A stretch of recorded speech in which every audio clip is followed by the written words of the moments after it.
Non, nous n'avons pas changé de position parce que nous condamnons l'intervention russe. Tout au contraire.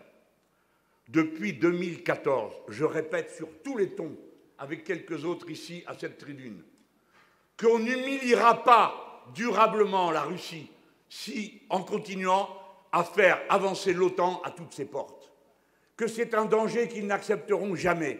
Nous n'avons jamais dit autre chose et dénoncé ceux qui étaient responsables de cette situation. Pourquoi? Parce que nous ne sommes pas alignés. Et la position politique que je me propose d'incarner, si je suis le président de la République française, c'est le non-alignement, parce que j'estime que c'est la condition de la paix.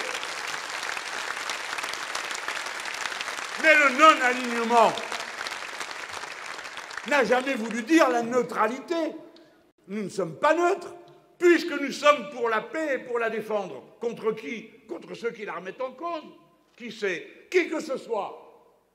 Voilà le raisonnement qui m'anime et qui guiderait la politique étrangère que nous mènerions.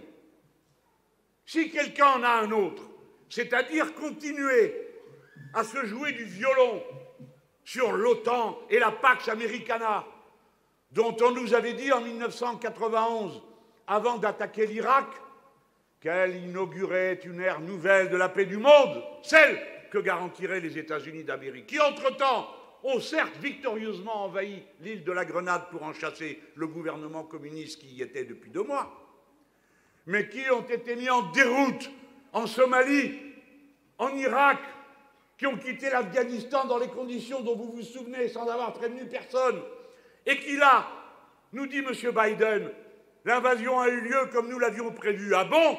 Alors si vous l'aviez prévu, pourquoi n'avez-vous rien prévu pour le jour d'après?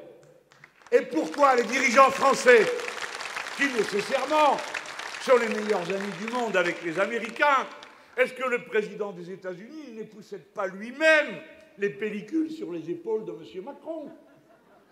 Ne le reçoit-il pas de manière si tendre et amandine?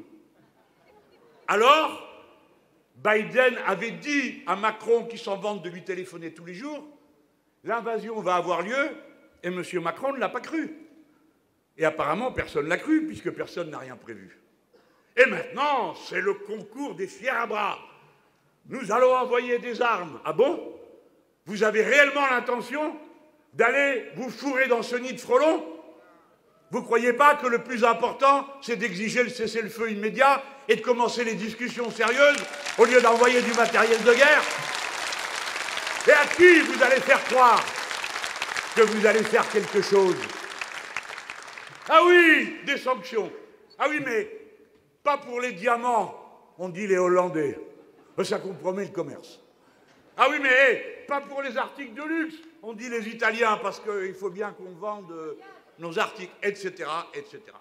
Chacun vient misérablement, avec sa petite pochette, dire oui, tout ce que vous voulez, sauf nous.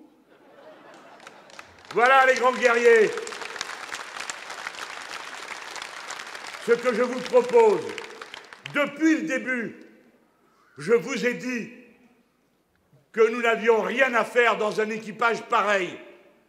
L'OTAN, c'est le camp des vaincus, de ceux qui ne tiennent pas parole, qui abandonnent les gens en cours de route. On ne peut pas leur faire confiance. Une autre alliance est nécessaire. Une autre France doit s'avancer sur la scène internationale. Et elle sera écoutée. Une France non alignée. Une France altermondialiste. C'est-à-dire qui se donne des objectifs diplomatiques conformes à l'intérêt général humain.